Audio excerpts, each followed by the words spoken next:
What's going on, everybody? It's your boy Chris coming at you for another Dueling Bros video.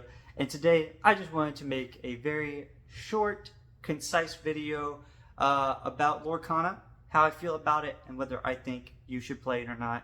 And then also, I just want to give you guys an update on MetaZoo content real quick, okay? And the update is it's a pause button, okay? It's a pause button right now, okay? Lorcana has just taken over the scene to where it has pretty much taken over most other card games. Okay, I've only been to 2 Lorcana events so far, and both Lorcana events had way more players than any other game that was there at the time. Okay, and I'm talking like my first Lorcana event was like 20 people out for a random local event. Okay, that you would not have thought on like that 20 people would show up, especially for like such a new game.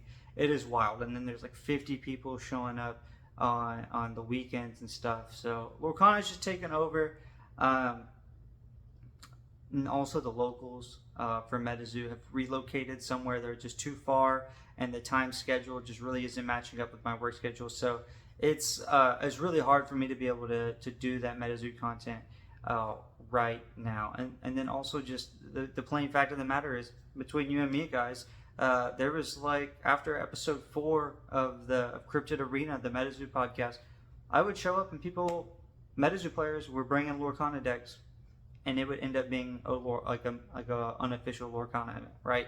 So I would show up literally with my stuff, and then people would just want to play Lorcana, and so I would just have like a drink, and then I would go. It is what it is. I wasn't really mad about it. Like, I mean, it's a fun game. I get it now. Now that I'm playing the game, I get it. Like, it's a fun game. So it is what it is. Whenever MetaZoo starts having more events again, there starts being stuff I feel like that's making video worthy. I don't really like making videos about every little piece of information that comes out, nor will I, because a lot of it really doesn't matter. People are just making content to make content. But especially as they postponed Castro's Cup, it's just like, and they only had one set this year. It's really nothing to talk about MetaZoo wise. So when MetaZoo decides to start, doing things again, hosting tournaments, making sets, and actually creating things to talk about, we'll start having MetaZoo content again. But until then, your boy was getting bored, and people were just coming at me left, right. Play Lorcana, play Lorcana, play Lorcana. Even, before like a week ago or whatever, whenever I finally got convinced to start ordering cards. So here we are. I've been convinced, and I'm here to tell you that Lorcana, it's fun, okay? It is super duper fun, okay? It is a very simple game to learn. So if like you want a game to learn with your kids, you got it. This is a great game, okay? If you get your kids to love Disney, boom, you got it, okay? I mean, this game is good for all ages. If you're a 30-year-old like me and you want to just play a card game and be the best you can be at a card game, boom, this game is for you, okay? There's really no downsides to the game. The community, very welcoming. Everybody has a lot of fun. It's very positive vibes, and the community is just skyrocketing. Okay, you don't have to deal with a lot of things that are gripes about like other games, like going mana or aura dry. Right? Most cards can be used as ink. That's what they say in Lorcana for mana or aura. And it's a 60 card deck, so it's kind of a hefty deck. If you got smaller hands, it's kind of hard to shuffle or whatnot, but you get used to that. And it's a very simple game to learn.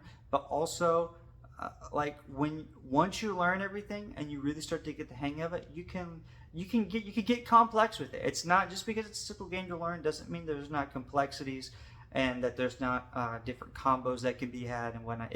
It's a very, very well thought out game, and I think if you like playing card games, I think that you should give it a shot. That's how I feel.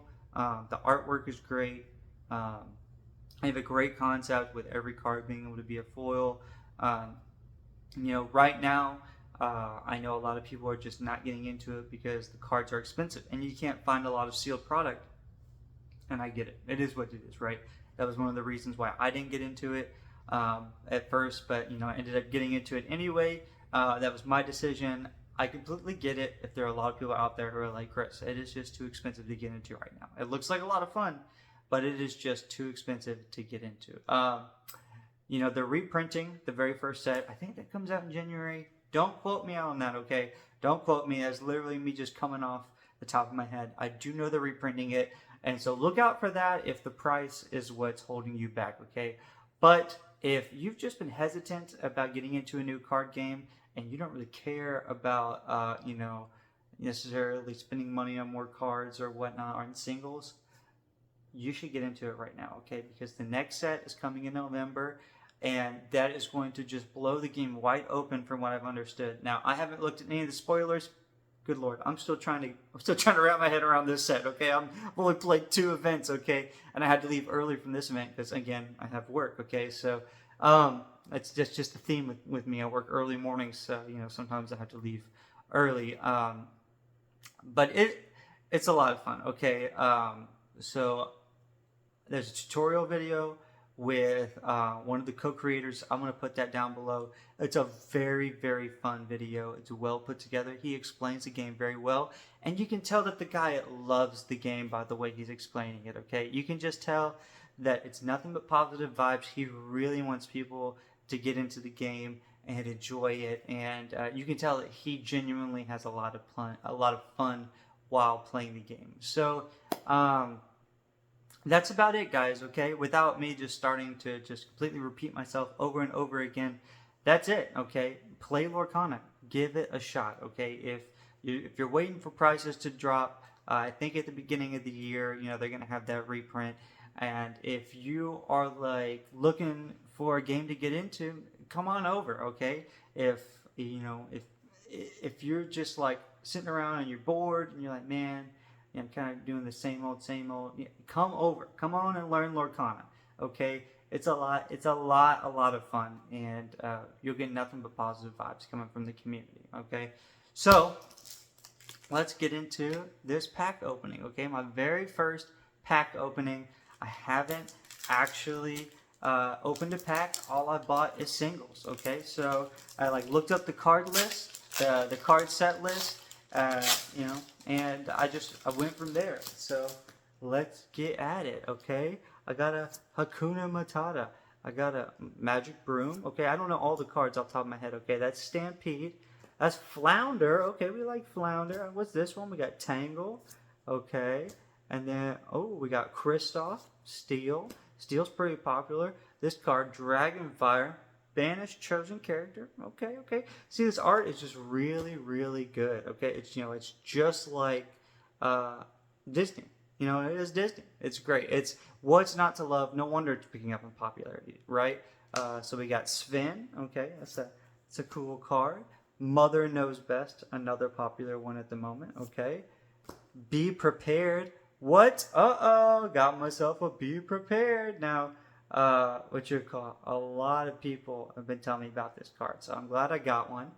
Okay, and then we got the Carefree Surfer Stitch. I've been told about this card as well. And then we got the Mickey Mouse foil. So this is pretty cool. Okay, I would say this is a good pack. Okay, now I don't necessarily know everything about Lorcana yet. Okay, I don't have everything memorized.